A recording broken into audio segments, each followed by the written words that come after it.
The air inside the Galactic Concord chamber was perfectly still. The gravity was set to a comfortable standard. The light was a soothing amber, and the scent was a mild, floral aroma pumped in to calm the nerves of 100 different species. For Jin Ho, the new human diplomat, it was all terribly bland as he stood patiently in his simple, dark gray suit. He was a man of average height, with a calm face and watchful eyes. His instructions from Earth had been clear. Observe, learn, be polite. Do not make waves. Humanity's membership in the Concord was only 5 years old. They were still the newcomers, the curious infants in a galaxy of ancient civilizations. Across the polished floor, Ambassador Clix of the Velen people gave a slow blink of his large, liquid eyes. His skin was a smooth, damp blue, and the delicate frills around his neck trembled slightly as he spoke a welcome in the common galactic tongue. The Velens were the peacekeepers, the record keepers, the serene heart of the Concord. We greet our newest sibling in the cosmic community, Clix intoned, his voice like water over stones. May your journey with us be one of harmony and shared growth. Jin Ho bowed slightly, as he had been trained. The people of Earth thank you for your welcome. We seek only to contribute to the Concord's great work. His words were translated by a small device on his lapel. The ceremony was proceeding exactly as the briefing files had predicted. Jin Ho allowed himself a small, internal sigh. It was all procedure. Then, a heavier figure clanked forward. It was Commander Tarn of the Grath. The Grath were bipedal, with thick, pebbled skin the color of rust. They were a proud, militaristic species, and Tarn, with his ceremonial armor and the scars on his face, looked every bit the warrior. "Welcome," Tarn said, his voice a grating boom that needed no translation aid. He looked Jin Ho up and down, a gesture considered rude by most Concord species. It is good to see these softer species joining our great alliance. It reminds us of the strength required to protect it. A ripple of discomfort went through the assembled diplomats. The Grath were always testing boundaries, Tarn continued, puffing out his broad chest. For instance, it was the Grath who finally defeated the Zarn Collective 10 cycles ago. A fierce enemy, the galaxy's most dangerous species before we broke them. Now we hold that title. A badge of honor, earned in blood and fire. He stared at Jin Ho, clearly expecting awe or fear. Jin Ho felt neither. He felt a mild professional concern. His job was to ensure accurate interspecies relations. The briefing materials on galactic history had been very clear on this point. Letting a factual inaccuracy stand in a formal setting could cause issues later. Jin Ho cleared his throat softly. He spoke in his calm, even tone. "With respect, Commander," he began. The room quieted. "Your historical records may be incomplete. According to the shared galactic archives this body maintains, the official designation for most dangerous species is not held by the Grath."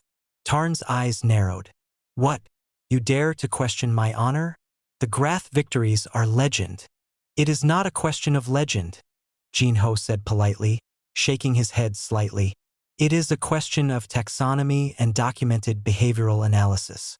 The title under Concord Classification Code 7 Alpha is held by Homo sapiens of Earth." For a second, there was nothing. No sound, no movement. The gentle hum of the life support systems, which had been a background whisper, suddenly seemed as loud as a starship engine.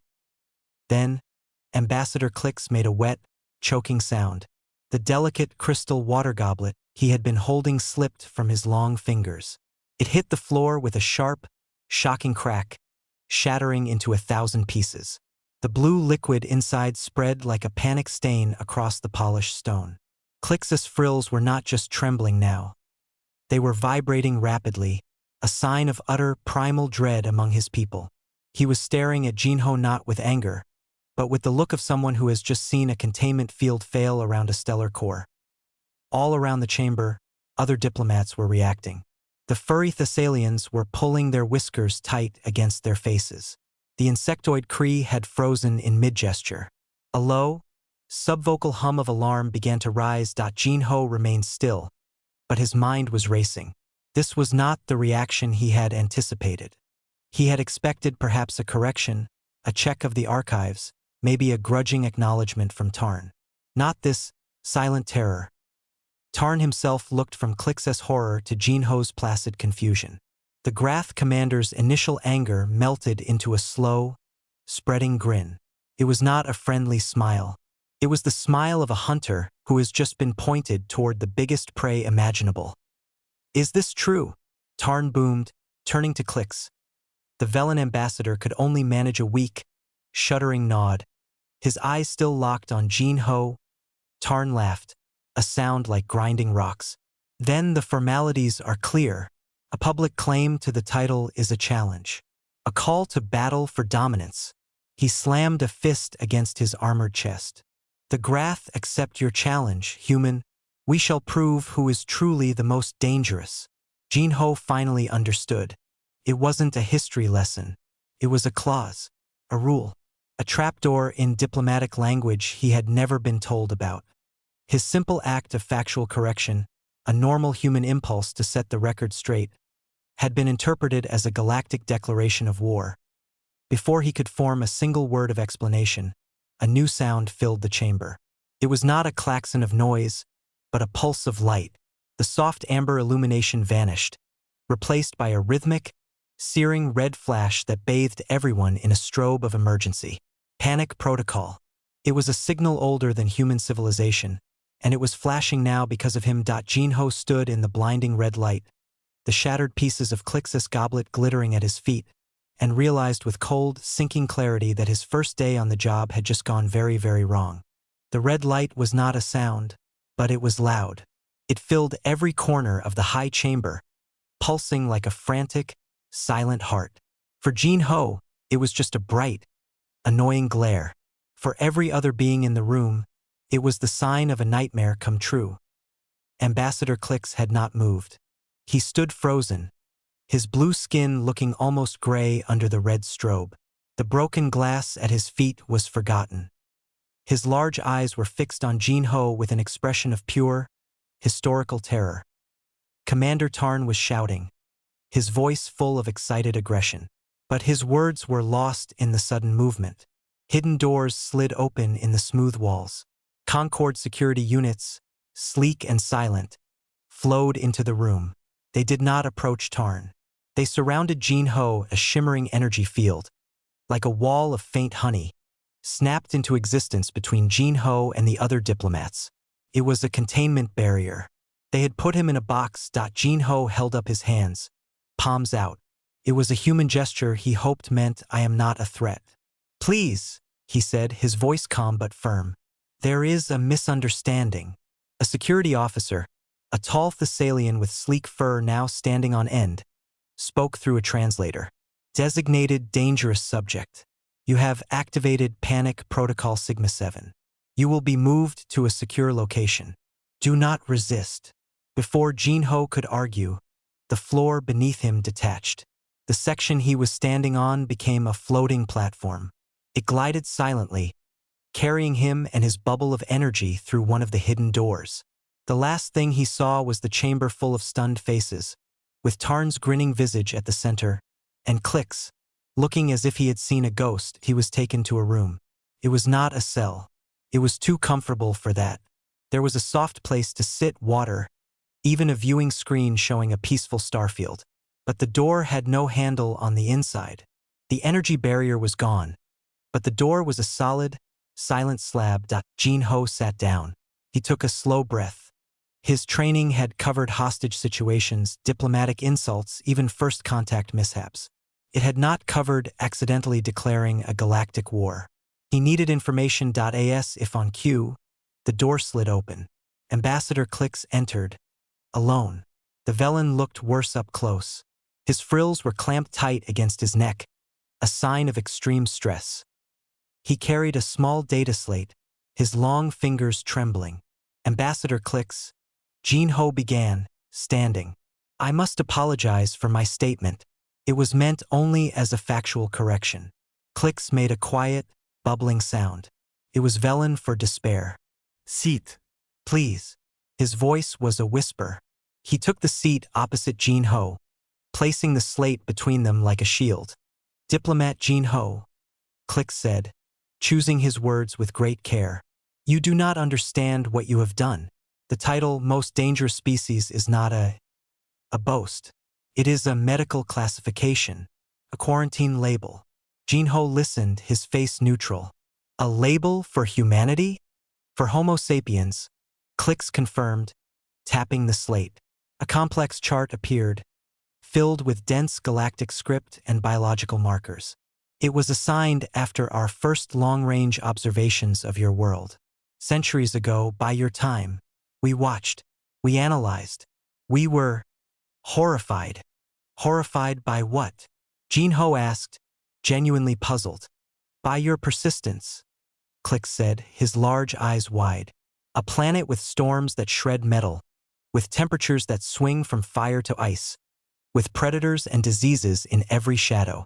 And yet, you do not simply survive. You spread. You build. You change the very world to suit you. You look at a mountain and you think, I will go over it. Not, I will go around. You look at a desert and you think, I will make it wet. That is just problem solving, Jinho said. To you, to the Concord, it is a terrifying, relentless force of nature. Calixes frils fluteret. Your history is not a story of finding harmony. It is a story of overcoming, again and again. Your species faces extinction events and uses them as fuel. Your social structures are chaotic, constantly breaking and reforming. You are not predators. Predators are simple. You are context dominators. You enter a system and reshape it to your will, intentionally or not. He pulled up a new file. It was a legal document, ancient and severe. The title comes with a treaty, an old, stupid treaty from more violent times.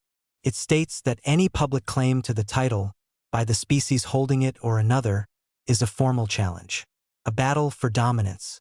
It was meant to prevent wars of pride, to keep the most dangerous thing in the galaxy quietly in its box. By naming yourselves, you have, by law, declared that battle. Jinho felt a cold knot form in his stomach. So when I said we held the title, you were not stating a fact. In the eyes of galactic law, you were drawing a line in the sand. You were saying, our danger is greater than yours. Fight us if you disagree. And Commander Tarn must disagree. His people's honor demands it. The Grath live for such challenges. So what happens now? Jinho asked, his voice quiet. Now, Click said, the weight of ages in his voice. The protocol unfolds. There will be a contest, a series of them, chosen by the Concord. They are meant to be tests of the dangerous qualities.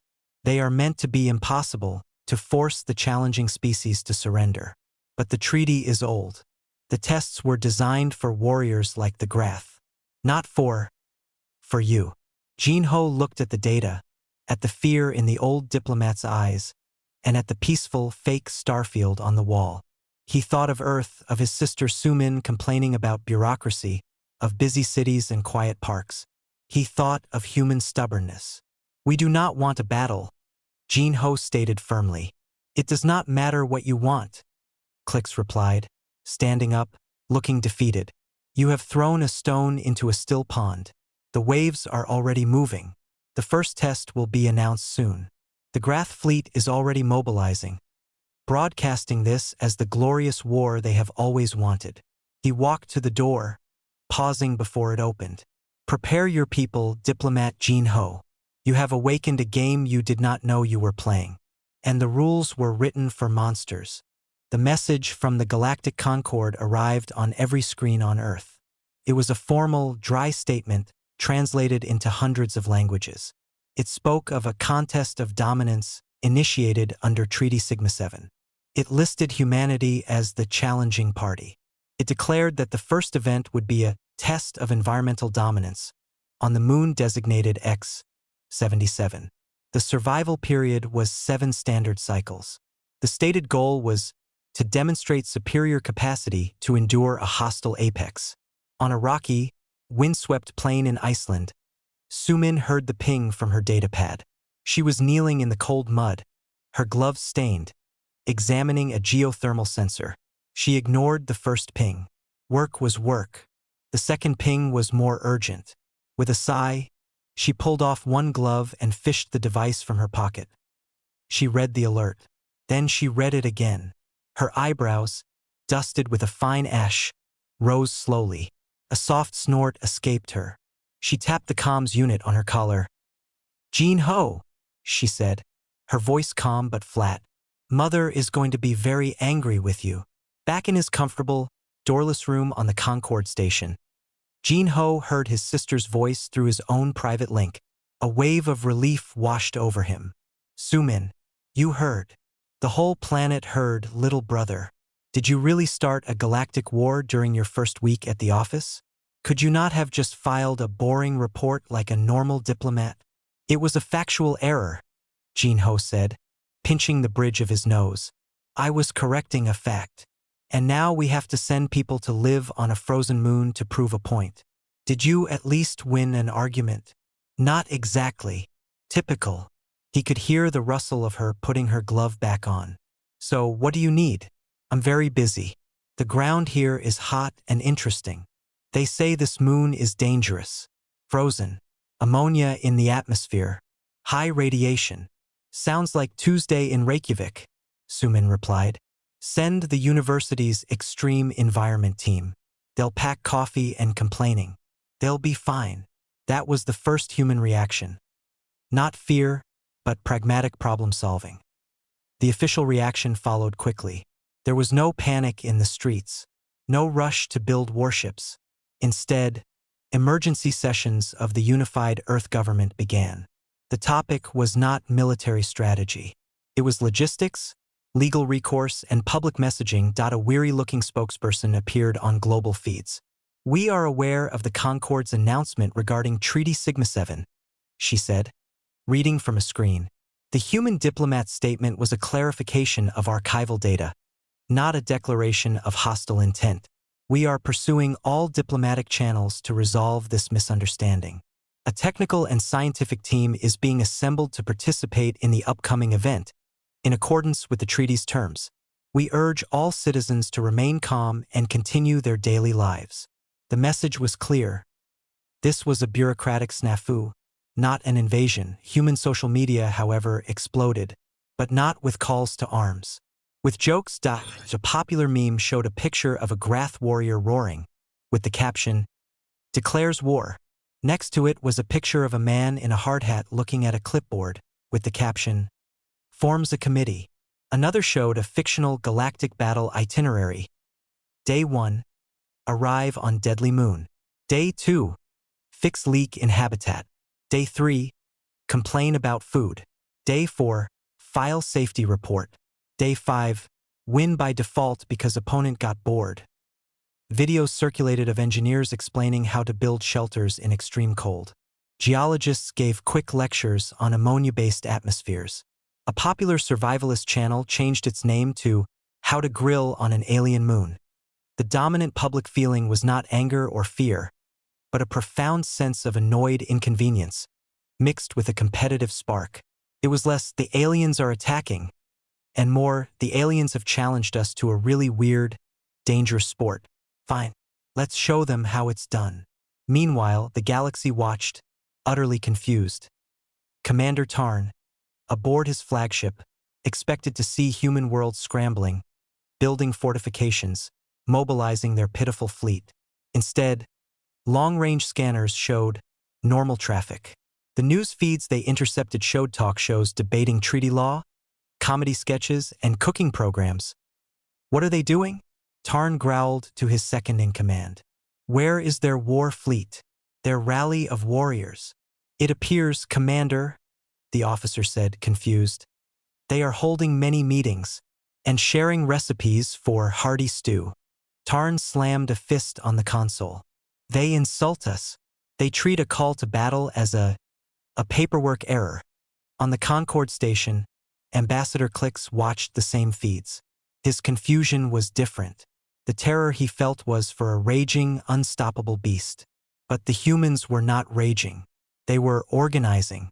They were assigning specialists. They were making lists. The sheer mundane normalcy of their response was, In its own way, more unsettling than any war cry, the human team was assembled. It was not an army. It was a mix of engineers, exogeologists, doctors, and survival experts. At the very last minute, a recommendation came through from the Earth Sciences Bureau. They needed someone with direct experience in extreme volatile geology. Someone who understood not just how to survive a place, but how to read it. Su-min was elbow-deep in a sensor array when the direct call came from the Unified Earth Authority. She listened, her face expressionless. "You want me to go to an alien moon," she stated. "Your expertise in geothermal activity in cryogenic environments is unmatched," Surveyor Lee, the official said. "My expertise is here, in Iceland. This is a matter of planetary representation." Su-min was quiet for a moment. She thought of her brother, stuck in a room somewhere, probably being too polite. She thought of the memes and the Grath commander's arrogant face on her datapad. She sighed, a long, slow release of breath that fogged in the cold air. "Fine," she said, "but you tell them I need my own toolkit, and someone better pack real coffee. That synthetic stuff is terrible." She ended the call. She looked at the steaming, violent earth in front of her, then up at the gray sky. Somewhere up there, beyond the clouds, was a frozen rock where her brother's politeness had sent them all. She shook her head, a small smile touching her lips. "A frozen moon," she muttered to herself, packing her tools. "Probably has terrible drainage." For Su-min, the most dangerous species in the galaxy had just been given a complex plumbing problem. And that was a challenge she understood. The moon, called X-77, was a dead piece of rock painted in shades of gray and bitter white. Its surface was a jagged maze of frozen ammonia dunes and sharp, wind-carved ridges. The thin atmosphere was a toxic mix, and the cold was so deep it felt like a physical force, trying to crack metal and shatter hope. The sky was a permanent, starless black point. 2 landing crafts set down a kilometer apart. From the first, a Grath assault shuttle, came Commander Tarn and his champion team. They wore powered combat armor, thick and angular, painted in grim war colors. Their faceplates were dark-tinted. They moved in a tight, disciplined formation, their heavy boots crunching on the frozen ground. They carried plasma cutters, sonic emitters, and compact fusion heaters. This was, to them, a battlefield. From the second craft, a bulky human cargo lander, a different group emerged. They wore environmental suits, but they were lighter, more flexible. They moved with less rigid order, fanning out to look at the ground, the sky, the horizon. Their leader was Su-min. Her toolkit, a large reinforced case, was already being unloaded by 2 assistants. The rules were simple, broadcast by a neutral Concord observer satellite overhead. Survive 7 cycles. Maintain a functional habitat. The team with the last standing shelter, or the team that surrendered, would lose this first contest. Tarn's voice crackled over the open comms channel, a sound of static and pride. Humans. "Your fragile shelter will be ice in 6 cycles. We shall watch you fail from our warm fortress." Su-min clicked her own comm, her voice dry and clear. "Congratulations on your warm fortress. Try not to trip on the cables." She then switched to her team's private channel. "All right, scans show a geothermal vent 200 meters north, behind that ridge. Weak, but it's heat. Let's set up there. Team A, start the perimeter drill. Team B, unpack Hab Unit 1. I want the core warm before our toes figure out how cold it is." The human base camp did not rise like a fortress. It grew like a strange, metallic plant. First, drills bored deep into the permafrost, not for defense, but to anchor the foundation against the screaming wind. Inflatable habitat modules were rolled out and hardened with quick seal foam. Power came from a combination of small, efficient fission batteries and a clever array of thermal converters placed over the faint geothermal vent Su-min had located. They were not just building a shelter, they were plugging into the moon itself. Inside, the environment was soon a steady, if chilly, temperature. The air smelled of recycled oxygen, coffee, and hot plastic. People worked in shifts. Some slept. Some checked systems. 2 engineers argued quietly over the most efficient way to reroute the water reclamation pipes. Su-min spent hours outside, taking core samples and studying the ice. She wasn't just surviving the environment. She was learning its language. Meanwhile, at the Grath camp, things were different. They had chosen a flat, open plain for a clear field of view. Their shelter was a prefabricated armored dome, hauled from their ship. It was impressive. It had a heavy airlock, defensive turret mounts, and thick walls. It shouted military strength. It also required a massive amount of power. Their fusion heaters glowed against the eternal night, fighting a direct, costly war with the cold by the third cycle. The differences became clear. The Grath were fighting the moon. The humans were adapting to it. A problem arose for the Grath. The fine, abrasive ammonia ice was getting into the joints of their powered armor. The filters on their air processors needed constant cleaning, draining power. One of their two fusion heaters developed an unstable flicker, forcing them to ration heat. The inside of their dome became cold. The warriors, bred for battle, grew tired. They were expending enormous energy just to stay in place. A problem arose for the humans as well. The thermal converter on Vent 3 froze over. Sumin got the alert on her wrist display during a sleep shift. She sighed, got up, and bundled into her suit.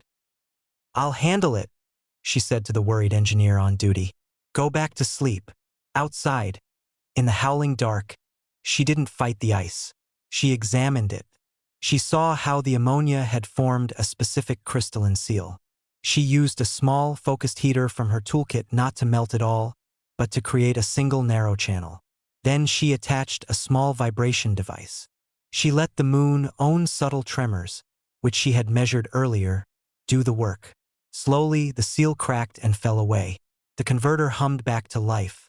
She was back inside in 20 minutes, making a cup of tea. The Concord observers watched all this. They saw the Grath warriors, proud and tense, slowly being worn down by a relentless enemy, the environment itself. They saw the humans, who seemed almost casual. They had a schedule.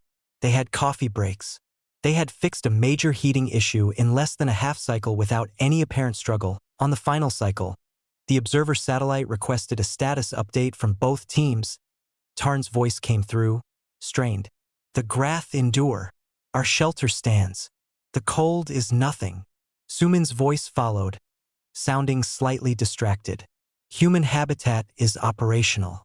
Stable temperature and pressure. We've also started a preliminary survey of the local ice composition. Interesting salt content. Might be useful for something. Do you need any data?" There was a long pause from the observers. The contest was for survival. The humans had not only survived, they had begun a science project. The official verdict was announced. Both teams have maintained a functional habitat for the required period. The contest is a draw. In the Grath Dome, Tarn roared in frustration. A draw against these soft creatures was an insult. They had battled heroically against a deadly world. The humans had just lived there. In the human habitat, the team received the news with mild shrugs. Someone updated the mission log. Cycle 7. All systems nominal. Begun geological survey. Contest outcome. Draw. Recommend bringing better coffee for next time. Sumin looked at the data on her screen, the readings from her core samples. She looked out the small viewport at the harsh, ugly moon. A smile touched her lips. They hadn't won, but they had made a home, however temporary, in a place designed to kill. And to her, that was just good engineering. As the ships returned to pick them up, the Grath boarded their shuttle quickly, their armor scuffed and their energy reserves low. The humans took their time, packing their tools and samples carefully. Sumin was the last to board. She took one final look at the frozen ground, gave a small, respectful nod, and then turned her back on it. The moon had been a problem. They had solved it. Now there would be another one. The chamber on the Concord station felt different this time. The peaceful amber light was gone, replaced by a neutral, bright white. The air still smelled faintly of flowers, but it couldn't hide the tension. Jinho stood behind a simple podium. He was no longer in a secure room, but the polite suspicion in the air was almost as strong as a wall. Ambassador Clix sat nearby, his frills tense. Commander Tarn stood across the room, radiating frustration like heat from an engine. The first contest had been a draw. To Tarn, this was a defeat. His honor was stained. A warrior needed victory. The test on X-77 proved nothing. Tarn's voice boomed, echoing off the smooth walls. Endurance is a child's game. A warrior's spirit, a hunter's skill. That is true danger. That is what must be tested. Jinho kept his voice level. Commander, humanity seeks no contest of hunting. We have no interest in proving we are the better predator. Your interest does not matter. Tarn slammed a fist on a console. The treaty demands a demonstration of the qualities that earned you your cursed title. You hide behind tools and tricks. Now, you will face a true challenge of spirit. The Concord observers, a panel of various species, conferred quietly. Clix looked weary. He spoke softly to Jinho. He is right in a legal sense. The old treaty's framework, it speaks of martial dominance. He can demand a test of combat skill. But not direct warfare, said a Thessalian observer, its whiskers twitching. The treaty forbids open battle between the parties to prevent total destruction. Tarn grinned. It was not a pleasant sight. Then we shall have a proxy battle. A hunt. On Viridia Prime. An image appeared in the center of the room. A world of violent, lush green. Giant twisted trees with leaves like knives. A mist hung in the air, glowing faintly with toxic phosphorescence. The prey is the Skalg, Tarn announced. A creature materialized in the hologram. It was massive, low to the ground, covered in interlocking bone plates like natural armor. It had 6 powerful legs and a broad, flat head with a mouth full of grinding stone-like teeth. It is the apex hunter of Viridia. Tough, fast, fierce. Each team will have 3 cycles to capture one alive. Unharmed. The method is your choice. The first to succeed wins. Or the one who fails loses. Jinho felt a cold knot form. Capture. Alive. This was not just survival. This was a direct, violent contest. He thought of Sumin already back on Earth. He did not want to ask this of anyone. But before he could speak, his private comms link buzzed. A simple text message appeared on the pad before him. It was from his sister. Heard about the hunt. Viridia Prime. Skalg. Sounds like a big, angry rock-boring machine. This biology file is attached. Tell them I'll go. But I choose my team. And we do it our way. Jinho looked at the message. He saw not an offer of violence, but the same tone she used when presented with a difficult soil sample. He took a slow breath and looked up. Humanity accepts the challenge, he said. The room murmured. But we insist on selecting our own participants. This is not a military operation. It is a field survey. Tarn laughed. A harsh bark. Call it what you want. Send your scientists. They will be the first thing the Skalg eats. The air of Viridia Prime was thick and warm. It smelled of rotting leaves and sharp, sweet poison. The human team, led by Sumin, stepped out of their lander into the oppressive green twilight. Her team was small. A calm wildlife biologist named Ji-hun, a quiet exobotanist named Mira, and 2 experienced wilderness guides, Daeho and Unji. They wore durable, camouflaged environment suits. Their equipment was strange. Not weapons, but collection bags, sample jars, dart poles, and a large, folded piece of mesh a few kilometers away. The Grath team landed with a thud. They were in heavy combat armor, scaled for the environment. They carried sonic cannons, energy nets mounted on launchers, and tracking drones that buzzed into the air like angry insects. The hunt began. The Grath strategy was direct and loud. They used their drones to scan for Skalg heat signatures. They found one quickly, a large adult moving near a sulfur stream. They moved in a wall of noise and vibration. They fired sonic pulses to disorient the beast. The Skalg roared, a sound like grinding boulders, and charged. The forest shook. The Grath fired their energy net. It caught the creature, but in its thrashing, the net's generator was smashed against a tree. The Skalg, enraged and now wounded by the sonic blasts, tore partly free and lumbered away, crashing through the undergrowth. The hunt was on, a violent chase. The humans did something else. Sumin gathered her team. All right, the file says Skalg are territorial.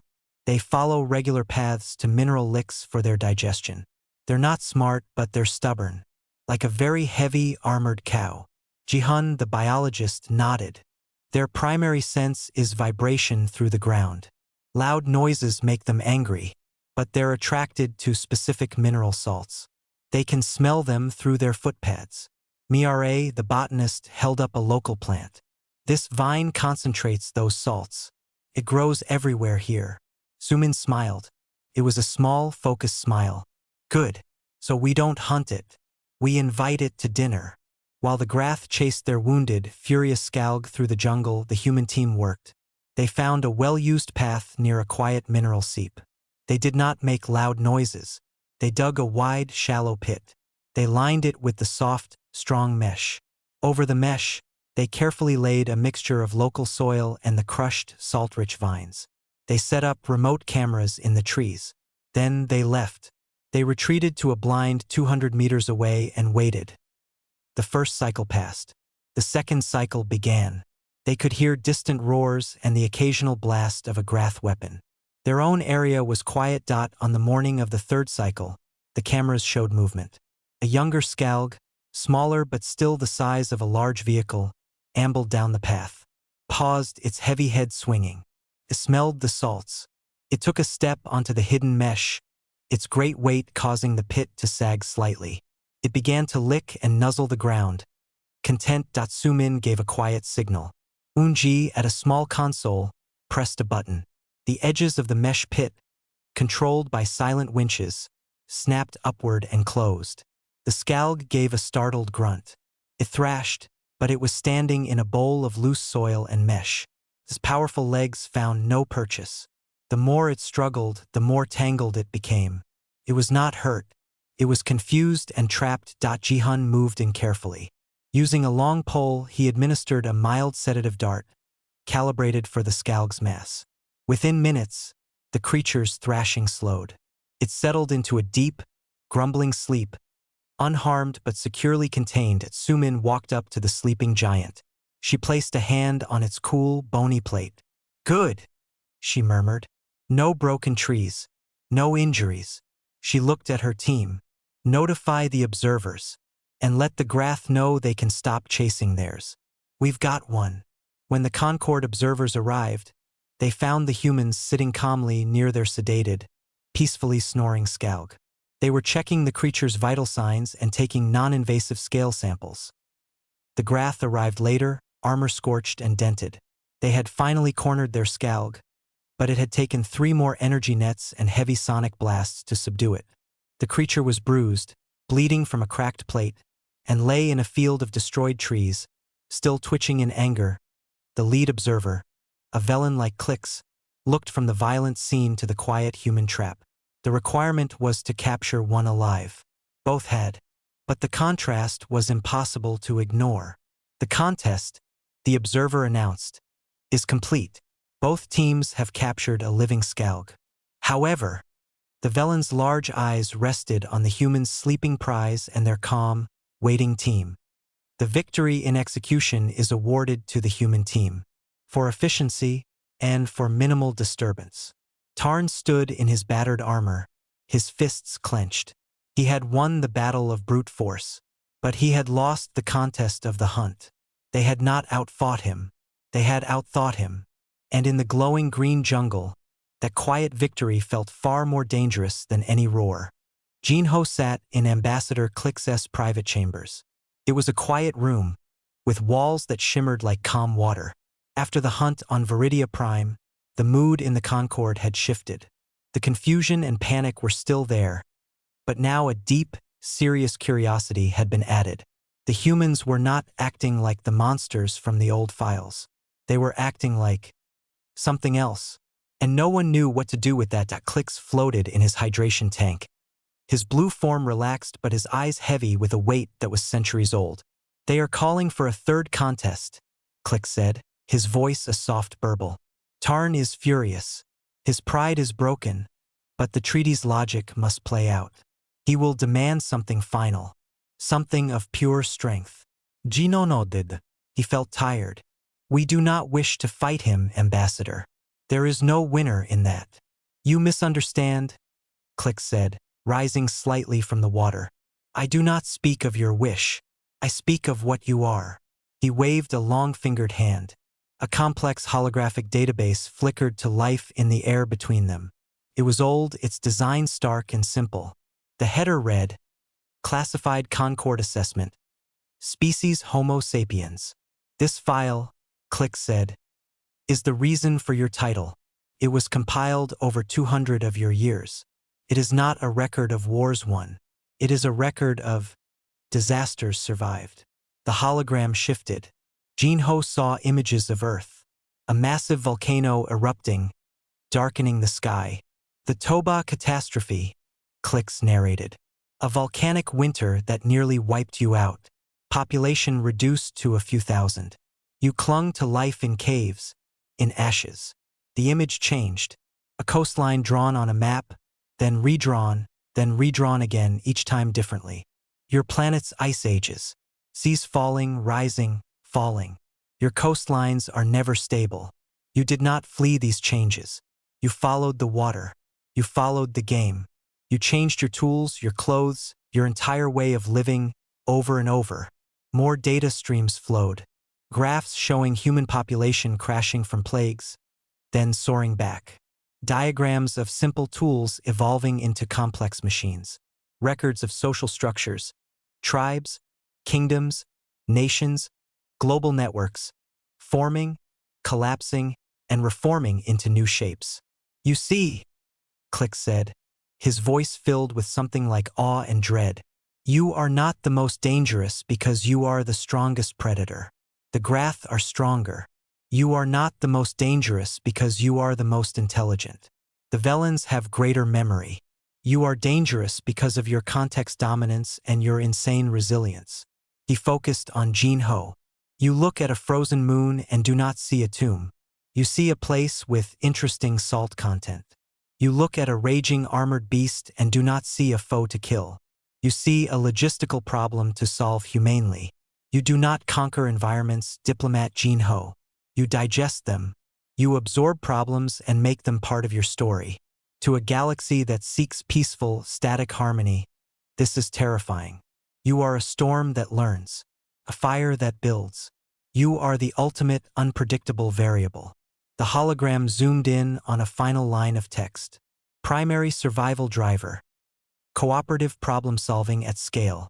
Threat profile. Non malicious, but existential. Recommended protocol. Non-interference and passive containment. The most dangerous species title, Clicks whispered, was never a trophy. It was a quarantine sign. A warning to all species. Here lies a force of nature. Do not poke it. Let it sleep. By naming yourselves, you did not claim a weapon. You woke up a geological process. Jinho stared at the data. He saw his own history reframed not as a march of progress, but as a series of desperate, brilliant fixes made by people who refused to give up. He saw Su Min on the moon, not fighting the cold, but tapping its heat. He saw her in the jungle, not hunting, but inviting. It was just how humans were. So the contests, Jinho began, are tests for a monster that does not exist. Clicks finished. They were designed for a proud, violent species like the Grath, who would either win gloriously or be destroyed. They were meant to force a surrender. But you do not play the game. You change the rules by not noticing they are rules. You turn a battle for survival into an engineering project. You turn a hunt into a field survey. You are not fighting the contests. You are solving them. And that, in the eyes of the old law, is even more frightening. Clicks sank back into the water. Tarn will demand a final test. He will want a clash of wills. He will want to break your spirit. But he does not understand what he is trying to break. He is trying to shatter a river with a hammer. The water just flows around it. Jinho was silent for a long time, looking at the streams of data. The volcanoes, the ice, the plagues, the stubborn survival. What do we do? He finally asked. You must decide, Clix said, what humanity will be in this galaxy. Will you be the monster we feared? Or will you be something new? The treaty demands a final act. You must provide it. But it does not have to be the act he expects. Jinho thought of Earth. Not of its armies, but of its cities being rebuilt after quakes. Of farmers finding new ways to grow food in poor soil. Of scientists working through the night on a vaccine. He thought of his sister's pragmatic calm. The problem was not the Grath. The problem was an old, broken system that saw perseverance as a threat. He stood up. Thank you, Ambassador. I think I understand now. He left the chamber with the calm water and the old fears. The weight was still there, but it had changed shape. It was no longer the weight of a mistaken war. It was the weight of a choice. The galaxy was waiting for a show of destructive force. But maybe, Jinho thought, the most dangerous thing they could do was to show it something else entirely. To show it the one thing that truly scared them. A human refusing to fight and deciding instead to fix the very game they were trapped in. The Great Hall was full. Every species of the Galactic Concord was represented. The air hummed with tension, with the rustle of scales and the click of mandibles. This was to be the final act. Commander Tarn stood in the center, a monument of anger and pride. His armor was polished, but the dents from the jungle were still visible. He demanded a contest of pure will, a clash that would leave no doubt. He called it the test of unbreakable spirit. Jinho walked into the hall. He did not wear armor. He wore his simple gray diplomatic suit. He walked calmly to the speaking platform and stood facing Tarn, and then the assembled crowd. His sister Sumin stood with the human delegation, her arms crossed, watching quietly. The human has arrived, Tarn boomed, turning to address the crowd. They have hidden behind tools and tricks. They have avoided true combat. Now the treaty demands a final proof. Let their champion face me in the arena of whispers. Let our wills be tested where strength alone cannot win. The arena of whispers was a relic. A circular room where sound was taken away, created a perfect, crushing silence. In that silence, two beings were to enter and remain. The first to seek the door, to break the silence with a word or a signal, would lose. It was a test of mental fortitude, of inner strength. It was designed to break the spirit of a warrior. The Concord observers agreed. It was within the treaty's rules. It was a final, decisive test. Jinho listened. He did not look at Tarn. He looked at the expectant faces of the Concord, at Clix's worried expression, at his sister's steady gaze. He thought of the old file, cooperative problem-solving at scale. He stepped forward to the speaker's spot. His voice was calm, clear, and amplified for all to hear. The title, Most Dangerous Species, Jinho began, is a mistake. A murmur went through the crowd. Tarn scowled. It is a misunderstanding of what we are. Jinho continued. You see danger as the fist. To us, danger is the storm, the famine, the cliff edge. And a fist cannot stop a storm. He pointed to the data still floating in the air from earlier sessions. You have records of our disasters. You call that danger? We call that Tuesday. You see us surviving and you are afraid. But survival is not our goal. Living is. Building is. Solving the problem in front of us is. He turned to Tarn. Commander, you want to test an unbreakable spirit in a silent room. But our spirit is not for breaking. It is for bending and adapting and continuing. You could put me in that silence for a year. I would spend the time planning a garden, or remembering song lyrics, or designing a better water filter. My spirit would not break. It would just get busy. A few confused laughs rippled through some of the younger species. Tarn's face darkened. So I will not enter your arena, Jinho said, his voice firm. Not because I am afraid, but because it is a stupid test. Proves nothing about danger. It only proves who gets bored first. He spread his hands, addressing the entire Concord. The treaty is an old, broken tool. It was made for a different kind of galaxy. You tried to put us in a box labeled dangerous. But we do not fit in boxes. We build homes out of them. You declared a battle. But we do not see a battle. We see a massive, stupid problem in interspecies relations that needs to be fixed. He paused, letting his words hang in the air. So here is our final act, our final statement. We are ending this formal fallacy. We withdraw from the contest. Gasps filled the hall. Withdrawing was forfeit. It meant accepting defeat. Tarn grinned in triumph. You surrender. You admit your spirit is weak. No, Jinho said, his voice cutting through the noise. We do not surrender to you. We reject the game itself. We are not playing anymore. The title is yours, Commander. Take it. The box is empty. You fought a ghost. He turned back to the Concorde. But if you are wise, you will look at what really happened. You sent us to a frozen moon. We gave you geological data. You sent us to hunt a beast. We gave you a new, nonviolent capture method. In every battle, we gave you a solution. That is what we do. That is our only danger. We will out-endure, outthink, and out-collaborate any obstacle. So do not battle us. Work with us. The truly dangerous thing in this universe is not a species that fights. It is a species that sees a broken system and decides to fix it, and will not stop until it's done. He stepped down from the platform. The hall was utterly silent, louder than the arena of whispers could ever be. Then, Ambassador Clix rose. His frills were calm. He spoke. The human delegate has spoken. The formal challenge is concluded by forfeit. The Grath are the victors of the contest. Tarn stood tall, but his victory felt hollow. He had won a game no one was playing. Clix continued. However, the Concorde recognizes that the Sigma-7 Treaty is obsolete. It provoked a crisis where none was needed. I propose a new committee to reevaluate it. I request that the human delegation, given their unique perspective, lead this committee, not as warriors, but as problem solvers. The vote was not unanimous, but it passed. The story spread across the galaxy not as a human defeat, but as a human recalibration. In the weeks that followed, the most dangerous species database was updated.